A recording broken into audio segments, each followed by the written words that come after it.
Do Monte Sinai, os filhos de Israel iniciaram sua jornada, viajando pelo lado leste do Monte Sinai. Seguindo para o norte, eles então viraram para o oeste para entrar no Uade Arabá, a vasta extensão de terra que faz parte da grande fenda afro-síria. Antes de chegarem à extremidade sul do Mar Morto, eles novamente se voltaram para o oeste. Ali, eles se estabeleceram pouco antes das colinas que levavam à terra de Canaã, a terra prometida.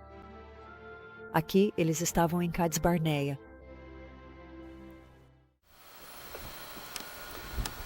Nós estamos aqui em Cades Barneia, onde Moisés feriu a rocha no início dos 40 anos de peregrinação e depois novamente ao final dos 40 anos. A diferença foi que ele fez isso conforme a orientação de Deus no início dos 40 anos e ao final dos 40 anos. Depois de ser provocado e seriamente ameaçado e rebelado contra ele e tudo isso, ele com raiva feriu a rocha 2 vezes e, claro, aquela rocha era simbólica de Cristo e isso não era o simbolismo que deveria ter prevalecido ali. Então, como resultado, Moisés não pôde entrar na terra prometida. Aqui você vê uma grande pedra que foi colocada no principal canal do riacho enquanto ele descia a montanha. E isso fazia com que a água, digamos assim, jorrasse com uma força incrível para o alto, precipitando-se e caindo muitos metros mais adiante aqui e erodindo de maneira contínua uma área vasta e impressionante da rocha. E foi desses buracos na rocha que eles conseguiram retirar a água. E claro, à medida que a água descia dessa área, ela fluía por este local aqui, naturalmente, até chegar ao amplo vale aqui, que servia como o antigo lar dos israelitas. Em 2 ocasiões distintas em suas longas caminhadas, e claro, por um período de tempo indeterminado, no início de suas andanças, foi enquanto estavam acampados aqui que enviaram os espiões. Em consequência do relatório de 10 desses espiões, eles decidiram que não podiam tomar posse das terras. E eles rebelaram-se contra Moisés, e então, quando Deus lhes disse que a falta de confiança nele, depois de tudo o que ele havia feito por eles, faria com que todos morressem no deserto, pelo menos os homens adultos. E assim, depois disso, eles decidiram que iriam atacar o inimigo. E claro, eles lançaram um ataque subindo para a região montanhosa e foram derrotados. Porque sem a ajuda de Deus, eles não eram páreo para aquele povo. E o povo havia sido, digamos, avisado por seus sacerdotes e pelo fato de que Deus havia dividido as águas do mar. E então lhes foi dito para lutarem como homens. Em outras palavras, eles deveriam dar tudo de si na batalha. E o resultado foi que, sem a assistência de Deus, eles não se saíram muito bem nesse arranjo.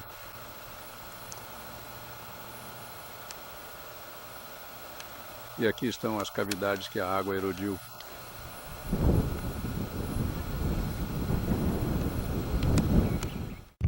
Certo, estamos dando outra olhada nessa situação aqui. Isto é muito compatível com um lugar onde uma quantidade enorme de água brotou ou jorrou para a superfície a partir das camadas inferiores. E no topo desta pedra há lugares que se parecem muito com pontos onde musgo se fixou e se alimentava dos minerais do calcário. E então, quando a água cessou, é claro, o musgo morreu. São essas marcas na pedra, causadas pela água ao bater contra essa grande pedra, que parecem ter sido colocadas ali deliberadamente. Servir como uma barreira para essa água, diminuir a velocidade do fluxo ladeira abaixo, tornando a água mais acessível e menos perigosa para as pessoas que estão abaixo. Ok. Existem aqui vastas evidências de erosão. Jamais presenciei algo comparável a isto, exceto ao longo de um trecho de costa extremamente violento do nosso litoral. Sabe, nas ilhas rochosas e praias rochosas. Acho que este é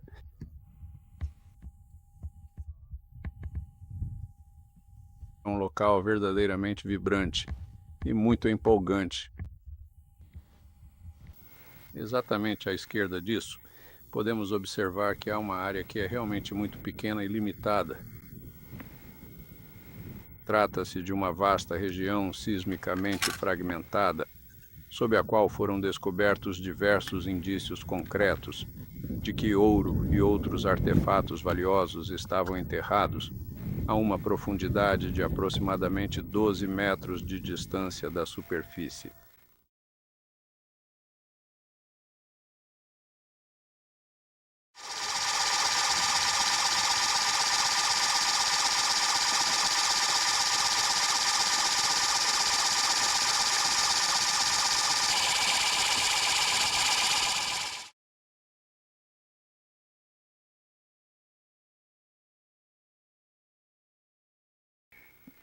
Na área para onde você está olhando agora, havia centenas de sepulturas. Escavamos uma delas e havia muitos indivíduos nesse túmulo, e presumo que provavelmente todos estavam em covas ou valas comuns. A Bíblia diz que 14.000 pessoas morreram aqui, além de Corrodesson e Abiram. Este material é afiado, melhor deslizar por cima. Vamos ver. Vamos dar uma volta por aqui, eu vou...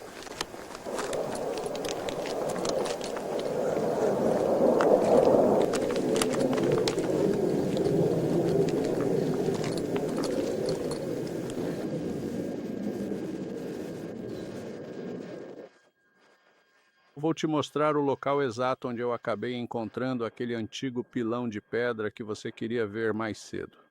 Ok. Elas costumam se acumular em montes como este e ficar presas sob pedras maiores.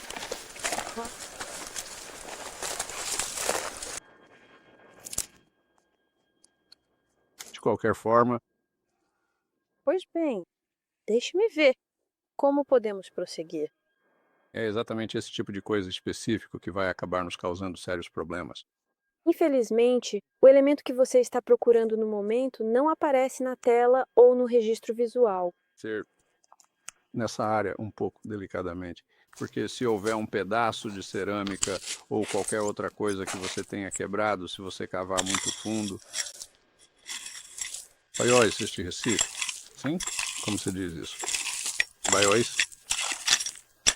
Ostra.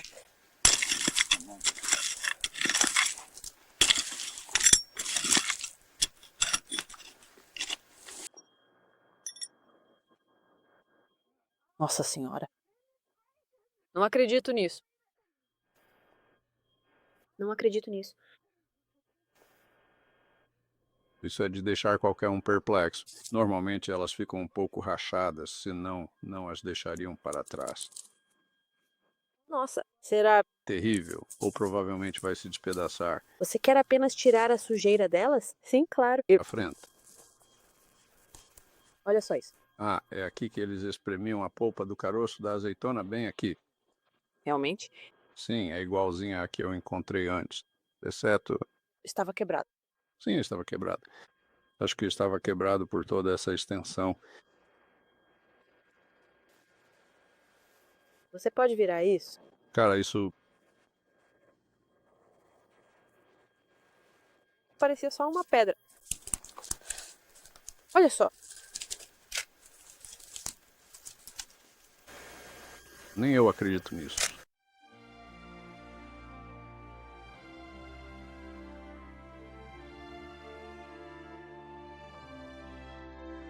Aqui, quando Moisés feriu a rocha, saiu água para o povo.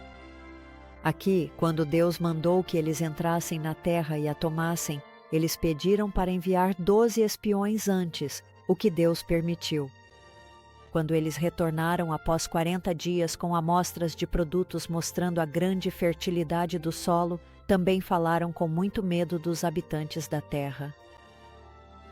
10 dos 12 espiões relataram isso. Os habitantes eram tão grandes em estatura que aos nossos próprios olhos éramos como gafanhotos, e assim também éramos aos olhos deles. Diante desse relato, o povo se revoltou. No medo deles, esqueceram os grandes milagres que Deus havia feito em seu favor. Deus lhes disse que por causa de sua incredulidade, todos aqueles com 20 anos ou mais morreriam no deserto e não entrariam na terra prometida. Todos, exceto Josué e Calebe, os 2 espiões que disseram acreditar que os israelitas deveriam entrar. Aqui também ocorreu a rebelião de Corá, Datã e Abirão, que com ciúmes de Moisés e Arão tentaram derrubar os líderes que Deus havia designado. Essa conspiração resultou em um confronto no átrio do tabernáculo. A glória do Senhor apareceu, e Deus disse a Moisés e Arão que avisassem o povo para se afastar dos rebeldes. Então a terra se abriu e engoliu Corá, Datã e Abirão, junto com todas as suas famílias e posses. Depois, os 250 homens que haviam se aliado a eles foram consumidos pelo fogo. O significado era claro. Rejeitar aqueles que Deus havia designado não seria tolerado por Deus. Para dar mais provas de quem Deus havia escolhido para ser o líder do sacerdócio, cada tribo foi orientada a pegar uma vara e escrever o nome da tribo nela. Essas varas foram colocadas no tabernáculo diante da Arca da Aliança. Aquela que florescesse seria a prova de que Deus havia escolhido aquela tribo para o sacerdócio. A vara de Arão floresceu, chegando até a produzir amêndoas. Deus então condenou os israelitas a voltarem para o deserto, onde vagariam por 40 anos. Ao final dos 40 anos de peregrinação, eles retornaram novamente a Cádiz enquanto se preparavam para finalmente entrar na Terra Prometida. Mas não seria um evento totalmente alegre, pois ali, Miriam, irmã de Moisés, morreu. A pouca distância de Cádiz está o Monte Hor, onde Arão morreu. Mas, mais importante ainda, quando chegaram, o fluxo de água havia cessado e o povo voltou a murmurar. Deus disse a Moisés para falar à rocha, mas, exasperado, Moisés disse: "Ouvi agora, rebeldes? Será que temos que tirar água desta rocha para vocês?" Então ele aferiu 2 vezes. Deus então informou a ele que, por causa disso, ele não teria permissão para conduzir o povo à terra prometida. Apesar de tudo o que Moisés havia feito ao longo dos 40 anos, ele desobedeceu apenas uma vez, e Deus não faz acepção de pessoas. Moisés continuou a conduzir o povo até a fronteira da terra prometida, e ali Deus a mostrou para ele de longe. Mas então ele morreu.